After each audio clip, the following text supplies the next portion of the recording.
সব পরিষ্কার হয়েছে? বলো। আমার নাম হচ্ছে হেমদেবী। ধর রেডি কর। হ্যাঁ, রেডি করা হয়েছে। তোমার নাম? হেমদেবী। হেমদেবী। কি ছিল?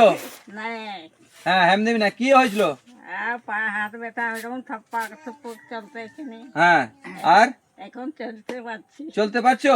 চলো চলো চলে দেখাও, চলে দেখাও। চটপট চটপট চটপট। একবারে সুস্থ, একবারে সুস্থ। হ্যাঁ, আর কি ছিল? আর কান গাইটুকু ভালো শুনতে পাচ্ছি না, পাচ্ছি টুক শুনতে। এখন ভালো শুনতে পাচ্ছো? এটা একদম ভালো শুনতে পায়, আর তারপর আরো বন্ধ। এখন একবারে ভালো শুনতে পাচ্ছো? জোর সে হাততালি परमेश्वर দিন। হালেলুয়া। আজ এই মায়ের কানে কম শুনতে, আজ কানে শুনতে পাচ্ছে, মানে হাঁটুর ব্যথা ছিল, ভালো চলতে পারতো নি, আস্তে আস্তে চলতো, আজ সুন্দরভাবে চলছে। ইসু নামে জোর সে হাততালি परमेश्वर দিন। হালেলুয়া।